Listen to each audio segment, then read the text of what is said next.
Today, we are having a webinar on the topic of an overview of the Federal Highway Administration's separated bike lanes on higher speed roadways toolkit and guide. So, welcome everyone for joining us today. Again, my name is Marley Townsend, the League's Communications Coordinator, and I'm really grateful for you all for taking the time to join us today. So before we dig any deeper, I want to give a quick overview of who and what the League is. So our full name is the League of American Bicyclists, and we are the oldest grassroots bike advocacy organization in the nation. We've been around for a long time. We originally started out advocating for the first paved roads in the 1880s so that cyclists could ride more safely. And to this day, we're still leading in the bike advocacy space. Our mission today is to lead the movement to create a bicycle-friendly America for everyone. Before I introduce our speaker, just a few quick reminders that this session is being recorded. It will be added to our YouTube channel. You can also find this recording and an archive of others at bikeleague.org/webinars. Due to the large size of this webinar, all attendees are muted and the chat function has been disabled, but we do want your questions and comments. So please type those into the Q&A function at any time, and we'll go through them during the Q&A portion of today's webinar. Also, closed captions are available, so please feel free to use those if that would be helpful to you. So let's get to know our speaker. Our speaker today is Darren Buck, the Pedestrian and Bicycle Program Coordinator in the Federal Highway Administration's Office of Human Environment. He oversees a variety of projects to research and promote safe, comfortable, and complete networks for bicycle and pedestrian travel. Prior to this, Darren managed the Complete Streets program at the City of Alexandria, Virginia, and was a bicycle and bike share planner at the DC Department of Transportation. We are also joined by the League's Deputy Executive Director, Karen Whitaker, who is not presenting today, but she's a very knowledgeable expert, particularly in the realm of working with federal agencies and state leaders to make biking better. Again, following the presentation, we will have a moderated Q&A session, so please do submit your questions in the Q&A. And with that, I'll hand it over to Darren. Thank you so much, Marley, for having me on behalf of our whole team that worked on this product, and Karen Whitaker for setting this up. Let me see if I can quickly figure out screen sharing here. Looks great. All right, perfect. Obstacle 1 out of the way. Separated bike lanes on higher speed roadways. This is a project that was funded as part of what's called a pooled fund study, where 14 states participated in a funding way to advance walking and bicycling research. This was one of the products that states were asking for. They wanted just some case studies, some examples of people doing things that perhaps they were considering but hadn't seen examples of, and a guide to sort of walk them through some of the critical considerations and research to help them do that.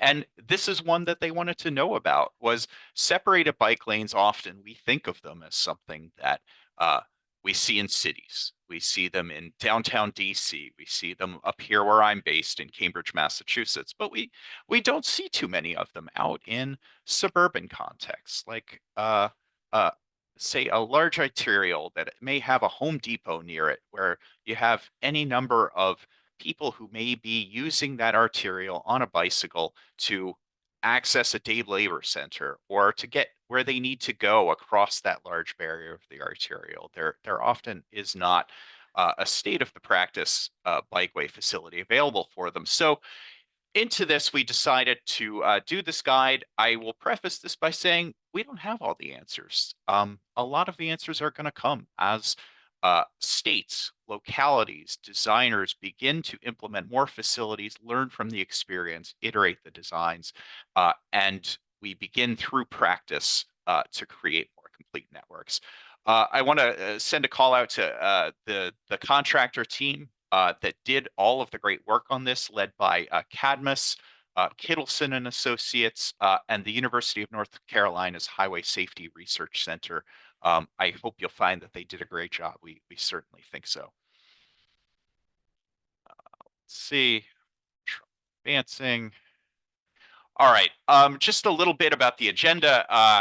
you've obviously heard from me. You know who I am. I got to talk a little bit more about sort of the background of the project, how we got to where we are, the objectives of the project, a little about what we turned up in reviewing the literature, some key takeaways from the guide, go over a couple of the case studies that are included in the guide. Then I'm going to go through just a few complementary resources that we have through Federal Highway that are going to help you in if you are in a community and you're thinking about implementing a separated bike lane on a higher speed context, or you are working with your locality and trying to do that. Some other resources that might be helpful. And then obviously we will open it up for Q&A. We had a big stakeholder committee, as many of our projects do, to ensure that our product was not just sort of the product of a desk review and some smart people saying, this is what I think. We wanted to make sure that we were informed by best practice. So you'll see a lot of the folks here who are directly involved in implementing these facilities, some of whom have been implementing these facilities on higher speed roadways and were able to lend invaluable support to us from a practitioner standpoint of letting us know what the critical questions were, letting us know where the answers to some of those critical questions may lie. So a huge thank to these volunteers who gave up their time and effort and expertise to make this a better product. A little background on it. So back in 2021, USDOT released the National Roadway Safety Strategy in response to increasing number of deaths and serious injuries. And it outlines sort of a comprehensive approach to reducing serious injuries and deaths on our country's highways and streets. A big milestone, though, in our office's concept of what we needed to do to help specifically with the bicycling safety crisis was a pretty groundbreaking 2019 research report that the National Transportation Safety Board, which is an independent safety oversight agency, they did this incredible research report on bicycle safety and identified that 45% of bicyclist deaths that are happening mid-block, so away from the intersections, were drivers overtaking bicyclists. And they theorized that separated bike lanes could reduce those fatalities and injuries.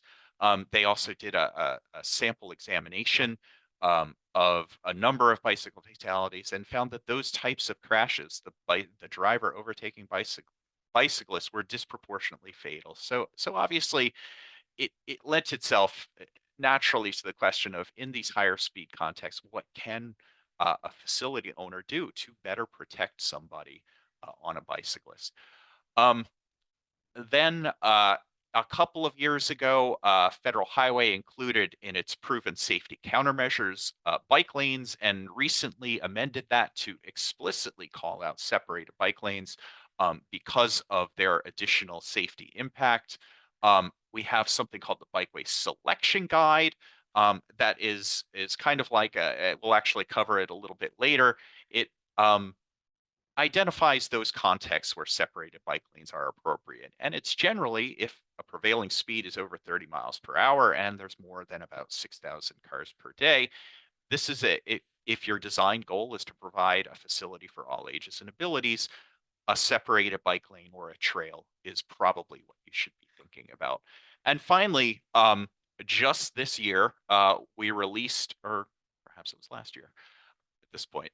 We released a large study based on data from 5 cities that showed, as even when you consider exposure, so the increasing number of people who will opt to bicycle in a separated bike lane, who either are deviating from another route or are entirely new to bicycling, even accounting for when you account for that increased participation in bicycling and the increased exposure, the crash rates go dramatically down for separated bike lanes. And so on that basis, it is considered a proven safety countermeasure and is eligible for safety funding because of the large safety impact. Um, a little bit about just sort of our project. We wanted to develop this toolkit to implement separated bike lanes on what we loosely defined as higher speed roadways. We defined that as having a posted speed limit of about 40 miles per hour or more. there's no real magic in that figure other than we knew by intuition that there weren't a terribly high number of separated bike lanes that had been implemented on streets that met that criteria.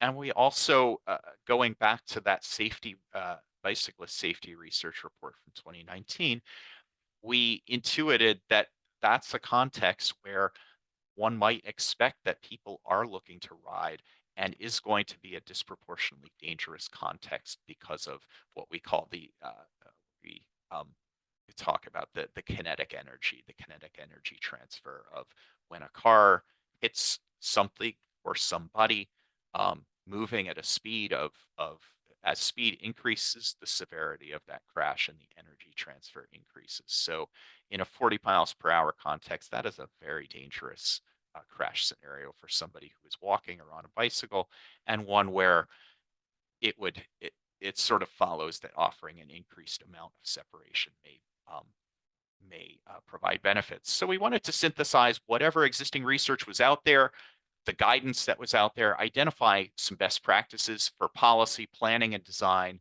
identify some of the obstacles and key considerations, bring in a practitioner perspective, document some case studies, which is an important part of any sort of new and innovative deployment of a facility. It is not intended to be a detailed design guide. We did not set out to sort of provide a definitive resource to say, if you are doing this, this is how you should do it. We leave that to sort of the design community practitioners.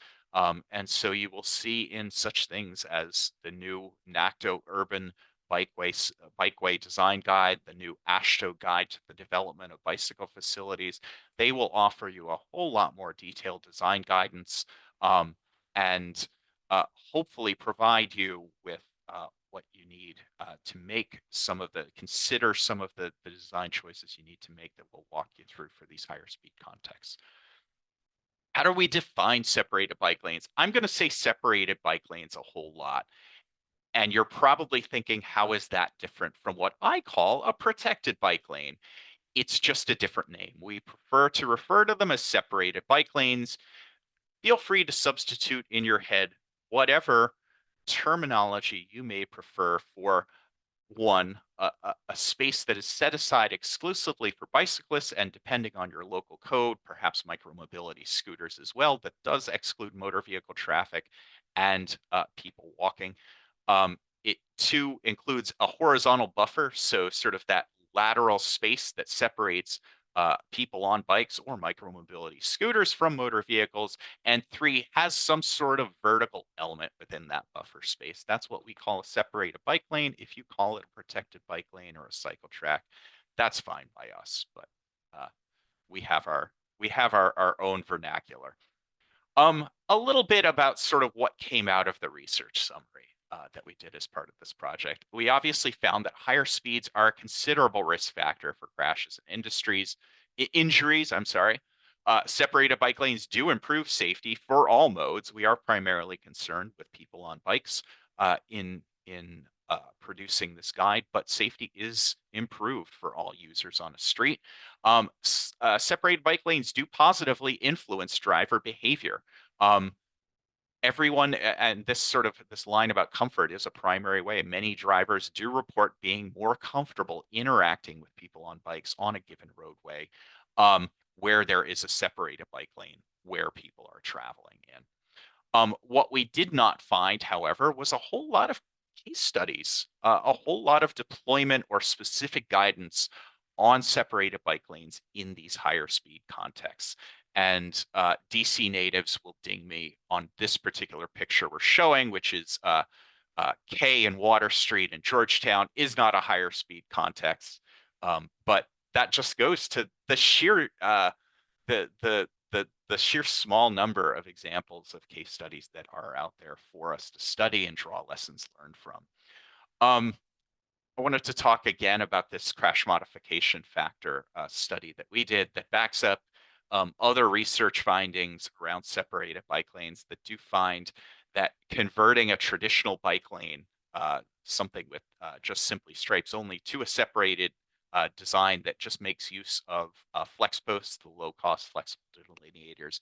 It can reduce that bicycle and vehicle crash rate by 53%, which again, based on data from five different cities, um, it's it, it really does prove that this is not just a thing that we need to be thinking about in central business districts where we are not only trying to improve safety but improve participation and get more people riding bicycles for everyday trips. It is for all contexts where we do want to improve safety, where we assume that there will be people on bikes because they are in most of our communities, and expanding the universe of places where we offer this proven safety countermeasure is in the best interest of the safety of users.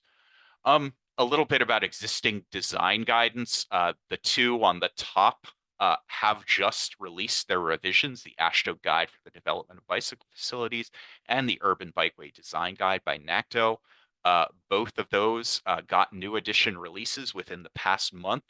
I have not dug into the NACTO guide in detail, but certainly there's a lot of exciting concepts in there. The AASHTO guide is the product of years and years and years of work, and it is very comprehensive, and it's a very exciting development. Stay tuned.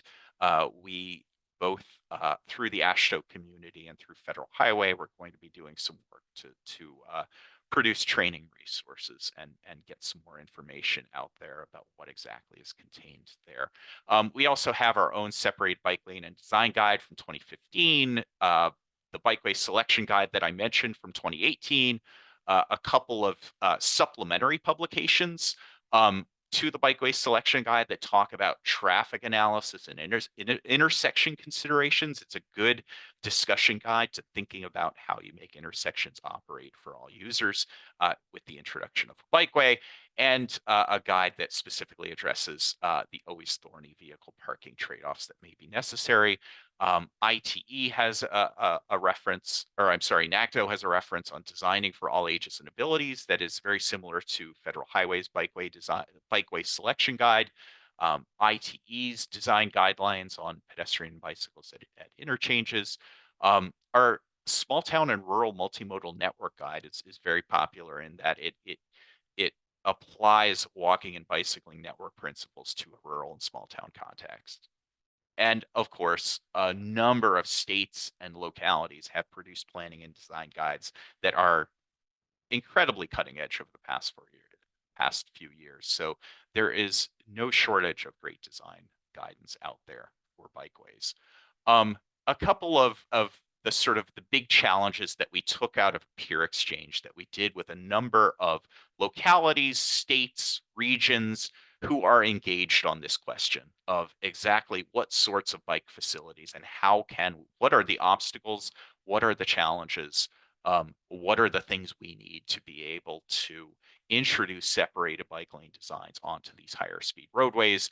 We had a peer exchange with a number of DOTs, and we sort of dropped the challenges into sort of four main buckets. One, a lack of guidance on what implementations on higher speed roadways should look like, including the most appropriate amount of buffer, that lateral space, and the type of vertical elements that are needed that are going to produce the best safety outcomes.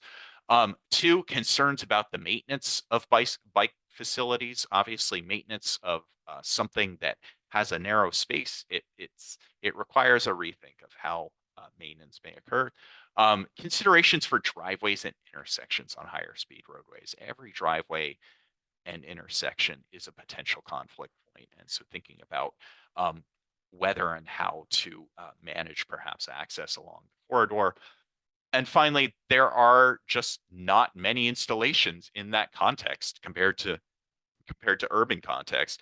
And people often do rely on successful case studies to make the case for their facility. So those were some of the challenges that we attempted to address in the guide.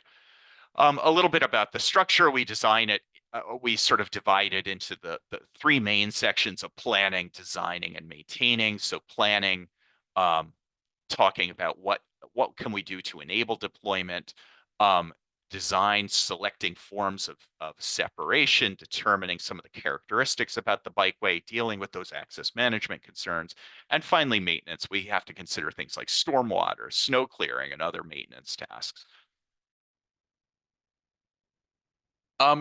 Within planning, we sort of again sort of subdivide it down into things that are needed to justify the project. Do we need to identify, is there a safety need? Is there something identifying this as a critical safety need, or is perhaps there's a network need? Perhaps it is a corridor that may separate two nodes of a complete network, such as a major trail to uh, a town center, etc.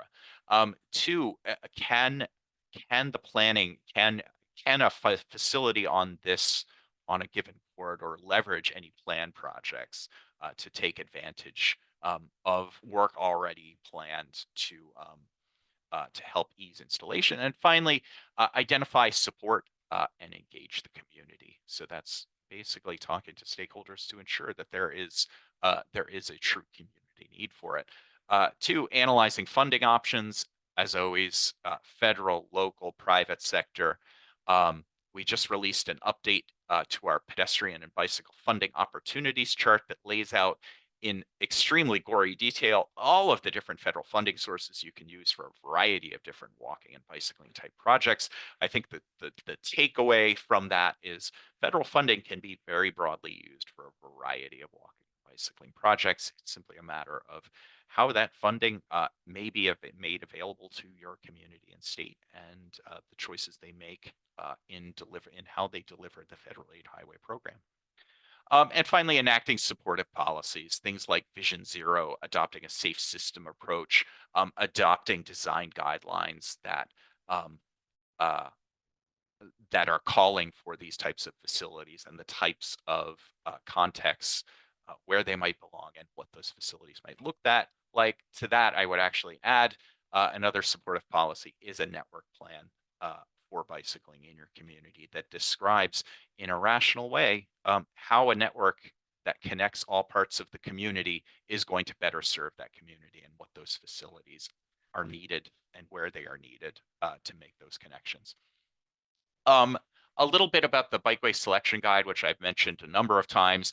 This is one of the core parts of that guide, and you'll see this chart repeated in the new AASHTO guide for the development of bicycle facilities. It basically says if your goal is to create a facility that is appropriate for all ages and abilities of people who want to ride, these are the roadway conditions where you might consider a separated bike lane or a shared use path. And here are the contexts where a simple straight bike lane is sufficient, or where a shared lane or a bicycle boulevard treatment is sufficient. And as you can see, the graph begins sort of shading out around 30 to 35 miles per hour and around 6 to 7,000 cars per day. Those are the contexts where a degree of separation of that bike lane is considered to be uh, perceived to be safer by that cohort of people that we are trying to design for. So again, you can see the direct link to the guide that was published in 2018, but this is now a part of the AASHTO bike guide. So what we hope to see is an increasing recognition that providing separation, providing comfort, and the perception of safety is a mainline consideration when selecting the type of bikeway to include on a corridor. We delved a little bit into design elements, and particularly vertical separation. We provided kind of a summary and some of the trade-offs, and there's some more details in the guide, but at a top level, we identified the following kinds: delineator posts, the flex posts. They're the most common due to that low cost, visibility, ease of installation. They do modify driver behavior, but do not provide positive crash protection. Durability is a concern. Considering making this sort of a quick build intervention and converting to a more permanent style as design budgets opportunities allow is a good strategy, and may need to change that barrier type as if and how speed increases in order to provide for continued comfort of people using a facility. Parking stops, again, this is a very inexpensive way of providing some separation. It provides low linear barrier to prevent sort of dissuade drivers from incursion into a bike lane. It's higher level of durability, near continuous level of separation. It's may provide a better barrier for safety and comfort than solely delineator posts, though visibility of these low-level barriers is a concern. So supplementing with uh, uh, delineator posts is a good practice. Parked cars, another whoops, did not mean to advance there, can provide an additional level of protection and comfort. Parked cars are less common on higher speed roads, but that could be something that is thrown into the design mix of is there any demand for on-street parking, and could that be a part of a design that helps promote not only a bit more positive protection for people on bikes, but can help slow traffic. Additional vertical elements should be paired with this design, and you have to provide an access aisle for any accessible parking. Um, the sort of the next order up is uh, the more capital intensive ones, but certainly provide higher levels of actual protection. Barriers provide that highest level of crash protection among the separator types. Don't require a whole lot of maintenance. They may require some work, some thinking on drainage, how to get service vehicles into them. Crash cushions should be installed on the terminal ends when that barrier end is exposed. That is it can be complex and is an area of potential liability. Um, Raised median curbs more expensive, but can provide that raised barrier that is attractive, requires very little long-term maintenance, and raised bike lanes, high level of comfort. They're more expensive, obviously. It may require relocating drainage. Um, Different pavement types, markings, or buffers may be required to keep people walking and bicycling separated. There are accessibility issues with these that we've been working on. And finally, that small mountable curb may be used to permit access of for service vehicles at an intermediate level as part of the design. Um, some of the key considerations in these designs, we sort of we put them into a whole bunch of different buckets. Cost obviously is always a consideration in any project, and the cost for separated bike lanes can vary widely depending on the separation type. Perceived safety, uh, bicyclists may feel safer separated by permanent build outs with rigid elements such as raised curbs, medians, bollards, etc. Durability, affordable materials, they can decrease the upfront cost, but may not be as durable, and we don't have a whole lot of data on that, and that is certainly something where we want to learn more. Maintenance, bicyclists on higher speed roadways, they may not be able to exit the bicycle lane to avoid things that may accumulate there, debris, gravel, roadkill even, and so maintenance becomes not only a comfort issue, it is a safety issue that needs to be considered.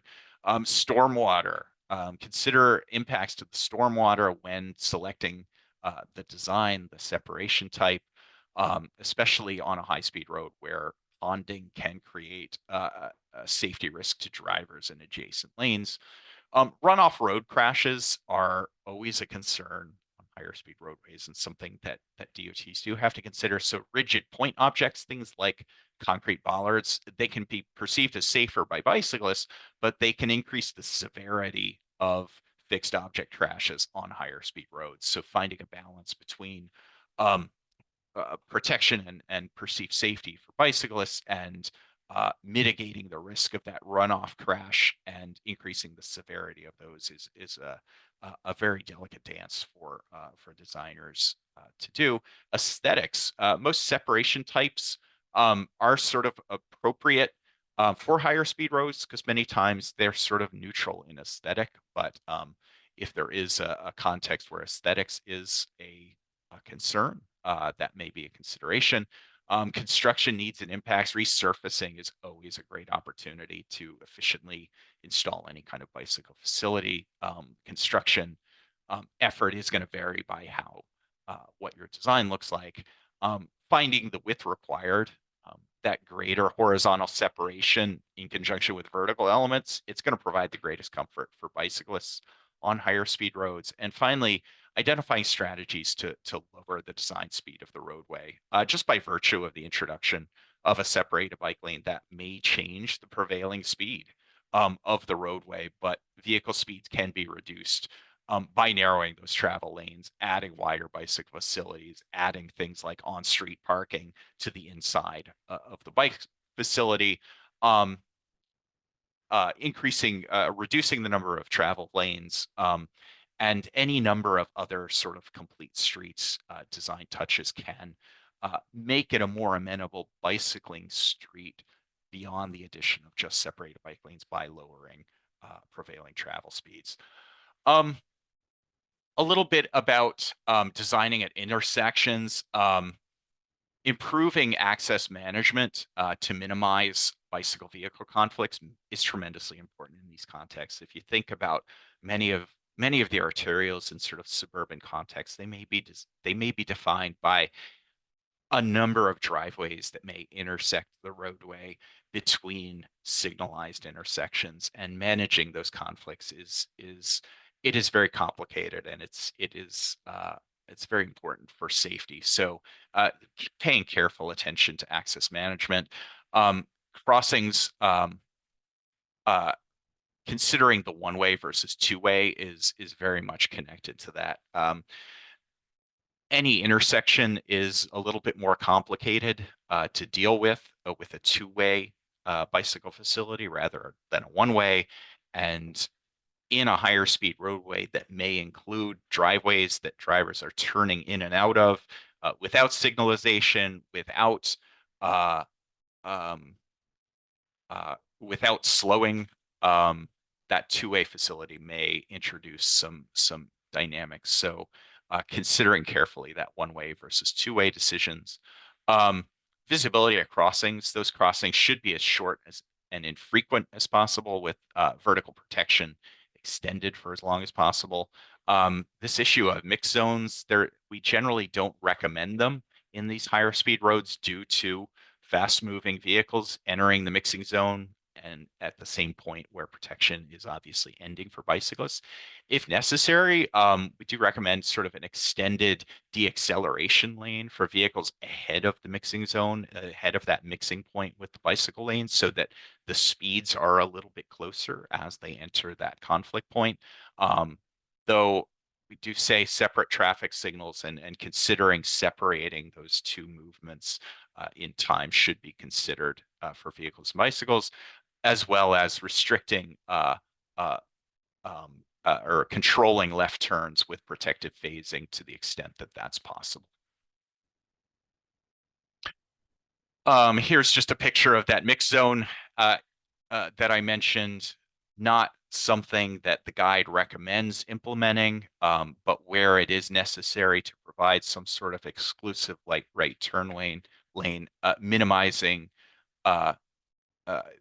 basically minimizing the space where those two modes have to mix and providing a deacceleration space so that the interaction is taking place at a safer speed with less speed differential is what is recommended. Instead, signalized intersections with separate traffic controls should be considered. Left turns controlled with phasing, separate phasing to the extent possible, and consider introducing recessed crossings such as that offered by a protected intersection type design that can improve the visibility of bicyclists. Also introducing things such as leading bicycle intervals and reducing cornering speeds with things like turn wedges or curb extensions or other things that modify that corner radius. Maintenance.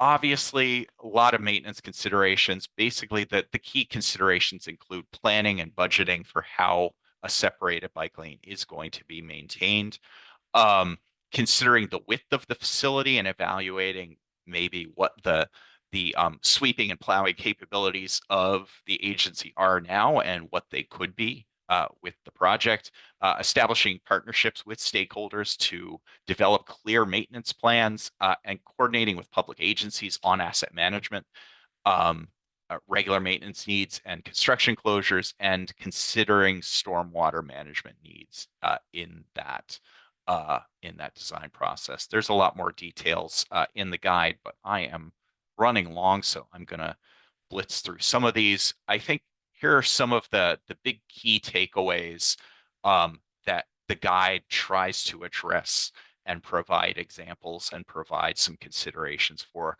One, what form of separation is needed on higher speed roadways? Vertical separation, it's essential on these higher speed roads. Horizontal separation, however, can be important as vertical. Bicyclists feel more comfortable when they are further offset in lateral space from vehicles that may be moving at speeds higher than we are perhaps used to if we are users of protected or separated bike lanes in city contexts.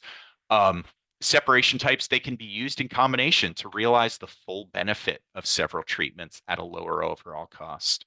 How can separated bike lanes on higher speed roadways be maintained through driveways and intersections? Again, improving access management to minimize the number of those conflicts, making those crossings on higher speed roads as short and infrequent as possible, vertical protection extended for as long along the block as is possible, minimizing the use of those mixing zones and where they are used, minimizing maximizing the amount of space that drivers have to deaccelerate so that they are traveling at a safer speed at the conflict point, protecting those left turns. And finally, how can agencies sustain those safe separated bike lane operations on a higher speed road?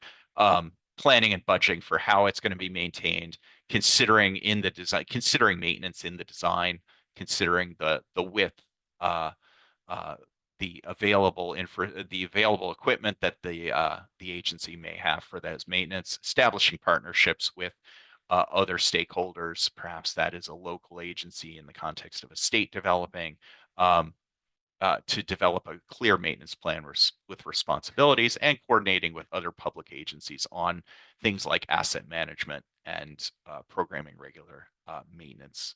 And of course, considering stormwater in the design process.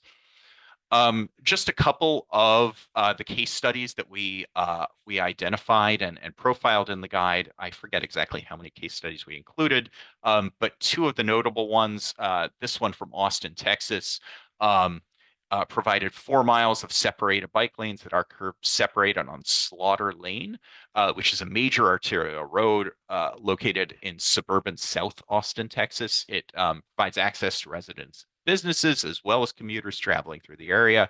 In 2018, the city completed a corridor mobility plan for the whole corridor, which spans 10 miles, has 56 intersections, and since the beginning of 2019, they have the Vision Zero data has reported 17 traffic crashes on this 4-mile segment of Slaughter Lane, including 6 pedestrian and or bicycle vehicle crashes. 5 were serious, 1 was a fatal. 3 of them occurred between November 2022 and March 2023, with no bicycle pedestrian crashes during this period. It also includes segments on their high entry network and their bicycle motor vehicle high entry network. So construction to bring separated bike lanes was funded by their famous mobility bond from 2016. Construction began November 2021. Once it was done, both sides of Slaughter Lane got one-way separated bike lanes that stretched 4 miles. This is a 45 mile per hour corridor, I believe. And replaced an existing buffered only bike lane with a raised curb that is 5 to 6 inches high. Early in the install process, residents reported instances of blowing out their car tires on these curbs. So the city revised its curb profile to smooth out one edge and taper the front end so that if somebody hit it front on, it would not necessarily pop their tire out. Um, it city also added some reflective surfaces to sort of help with visibility on those low profile. And you can see on the slide, this is a 38,000 ADT, so 38,000 vehicles traveling per day on this corridor. That is a lot. That is a busy arterial street to be sure.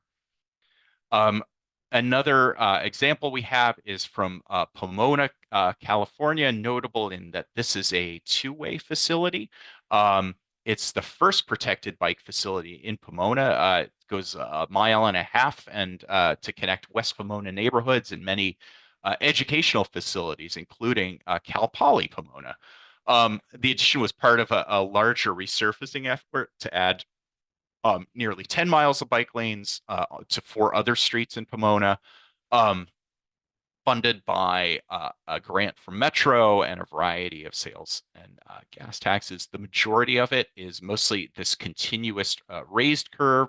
And the treatment was decided because there's very few driveways along the southern side of this road. So there's some gaps in protection, mainly for a few driveways and transit stop islands.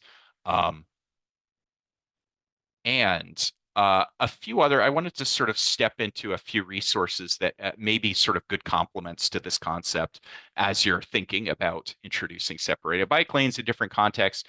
We have our Federal Highway Guidebook for Measuring Multimodal Network Connectivity. This is all about as you see this chart, if you squint at on the right, it's about basically defining the quality of your network and seeing how well your network connects as you grow more and more picky, if you will, about who that network can reasonably be expected to serve. And as you expect more quality out of your network, the effective size of the network can decrease.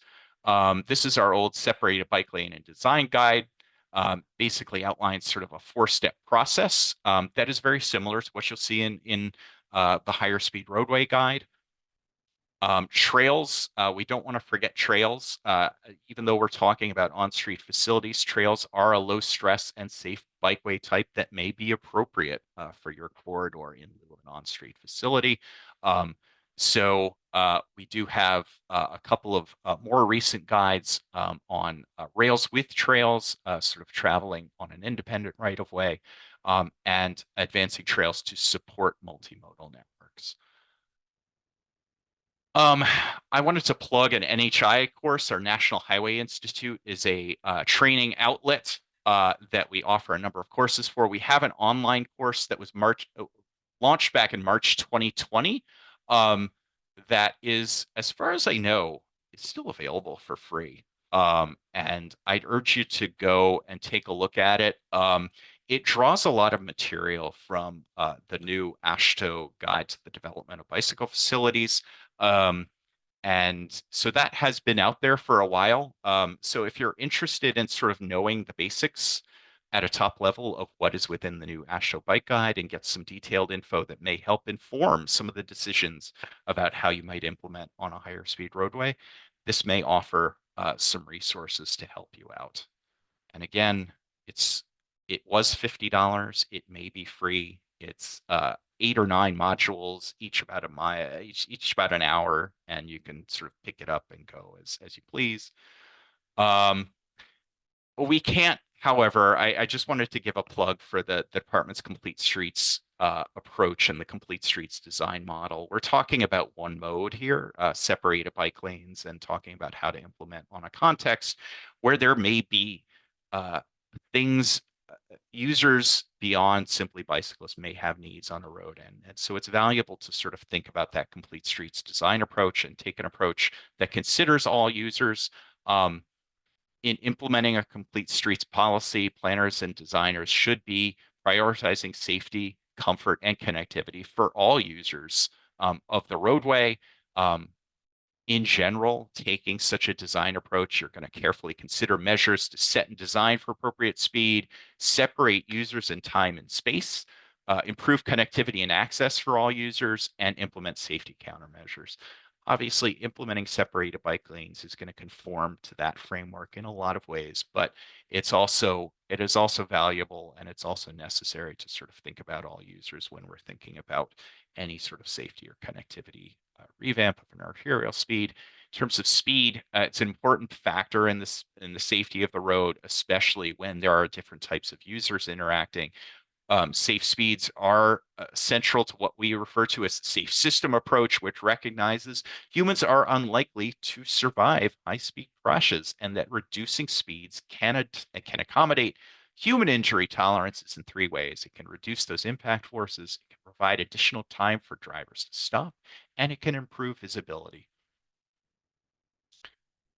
Separation, separating people in time and space. Time roughly is where we refer to things like signal operations, and space is where we talk about sort of the separation, that physical lateral separation. It's uh, another one of those elements of the complete streets design approach. Connectivity, improving connectivity and access for everyone. Um, it's a fundamental issue of people on foot and on bicycle who rely on infrastructure for their safety. The network is only as good as its weakest link, and that weakest link may often be in these higher speed contexts. And finally, safety countermeasures, implementing things that are proven to be safer. As I've described, separated bike lanes are definitely a proven safety countermeasure and will improve safety for users. Um, skip that and open it up for questions and discussions. I apologize. I've run a little long. All good, no worries at all. So we have a ton of questions that came in, which is great. Thank Okay. you so Awesome. much for firing them off. They're very technical, they're great. So before Okay. we get into that, let me just ask my my one important question. In terms of trying to get this guide into the hands of local leaders, how can community, local advocates, how can they leverage this toolkit and kind of what key takeaways do you recommend focusing on? I think some of the key takeaways are to simply say, one, it's possible to do. Places have done it. We provide case studies that hopefully one of which will look similar enough to your community to say, if they did it, perhaps we can do it. The other thing is we take a we take a very realistic approach in that we go pretty deep into the details of the very unfun things like considering stormwater and considering cost and considering all of the nitty-gritty details that your local policymakers, your local implementers will be thinking about as you come to them and say, we really want to consider better bicycling facilities on this road. And being able to at least acquaint yourself with some of those issues and what the structural things that may be necessary for them to get to a yes on doing this sort of thing is hopefully going to be valuable. Again, we talk to a lot of DOTs in our work at Federal Highway, and a lot of times it really is things like questions of how do we maintain it? How do we keep it safe? How do we ensure that this facility we install is something that we can stand behind? And so working with your local or state partners to understand that and support them in their efforts to create the systems that make it possible to install these types of facilities is critically important. Awesome. So let's dig into some of the audience questions. I see a lot of questions around barrier types and vertical elements.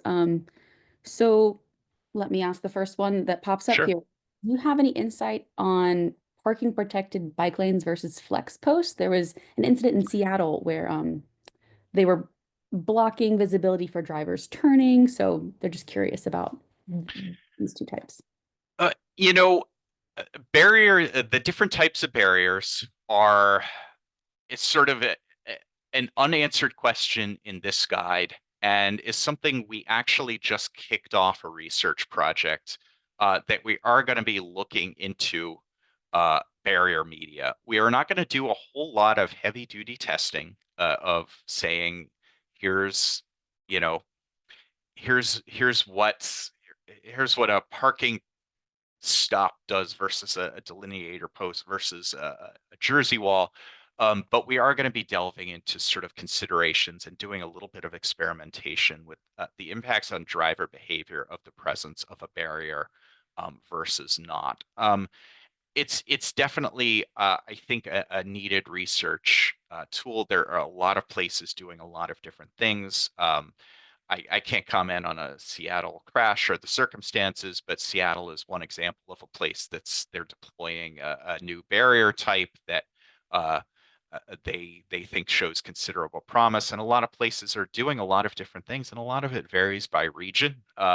You'll see similar types of barriers popping up in different cities that are all as part of a big metro area. And I think that a lot of that is just maybe familiarity, design, sort of supply chain, and just familiarity. So, um, lending a little bit more information into efficacy of barriers for different contexts is definitely a need, and we want to try and sort of begin chipping away at that.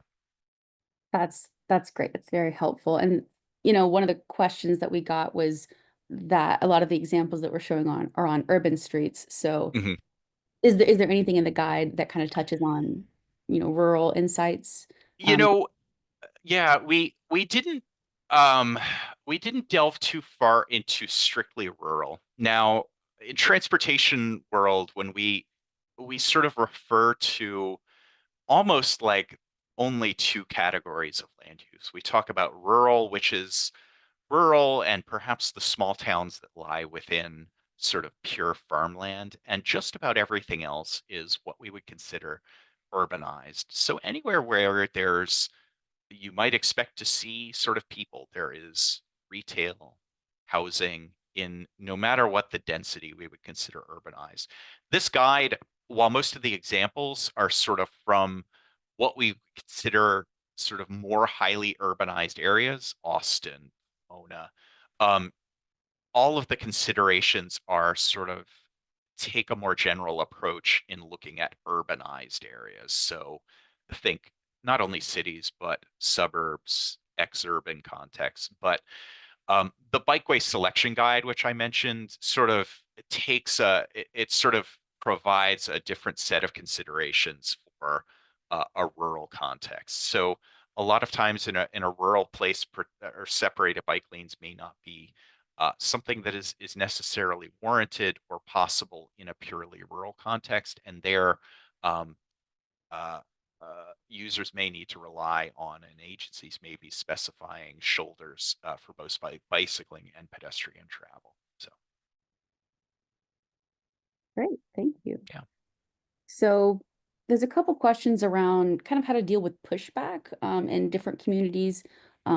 There's particularly one that's saying that because it's not an adopted standard and isn't as Mhm. defensible in litigation, kind of, how do you push through that? And do you have any recommendations for kind of dealing with that pushback?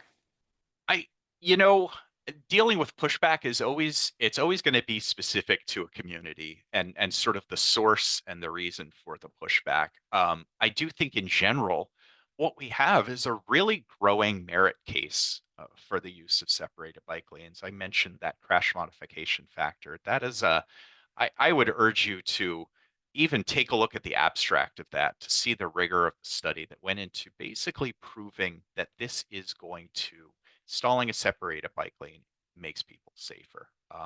That is it's a pretty strong argument to make, and what you'll increasingly be finding, I think, in the years to come, is with that crash modification factor study, with the AASHTO bike guide and other design guides, making this more of a mainstream treatment. I do believe this is going to become something that becomes a little bit more part of mainstream transportation practice, rather than uh, something that is new and different and perhaps alien to a lot of places. We're seeing that as separated bike lanes get greater acceptance in sort of state level design guides. The AASHTO Bike Guide is going to help that. Um, and hopefully sort of that complete streets approach to considering all users makes its way into uh, mainstream transportation practice, makes its way into land use practice as well, so that we're designing communities that are at the nature setting out the good bones of community design that allow for safe bicycling from the start. Speaking of getting started, what advice would you give to advocates or just people in their communities who don't have any separated bike lanes, but they really want to get some? Gosh, it often it depends on what you have in your community. If you have perhaps a disconnected trail segment, maybe it makes sense uh, to sort of document just how popular the trail is and how making a connection could really make that facility available to a wider audience or make it a more continuous, useful facility. Maybe there is a major corridor project on a major road and including something like uh, bicycle facilities that are appropriate for all ages and abilities is something that can be accommodated within the scope of that. There could be documented through a safety action plan, which is something that our Safe Streets and Roads for All program has funded a number, hundreds of localities and performing. Perhaps there are streets where there are documented safety issues and a separated bike lane or other bicycle facility could be a part of the answer to a safety problem there. So I think in answering that question of how how to get that first separated bike lane into a community, it's it may depend on the community and it uh, choosing well, it can provide some great returns.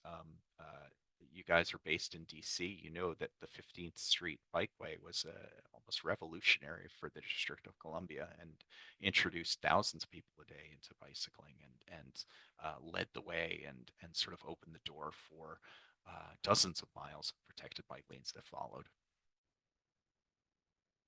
Excellent.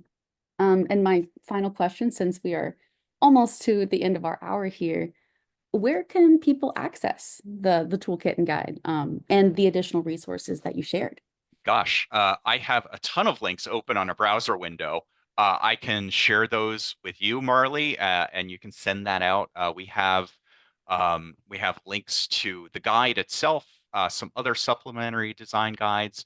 I'll put in a plug for our Everyday Counts program. That is a program where we try to promote proven but underused safety and innovative technologies. And for the first time in EDC Round 8, the agency has proposed putting separated bike lanes in. What that would mean is we'd be providing deployment support to state DOTs to do exactly what I talked about earlier, making this a more mainstream practice.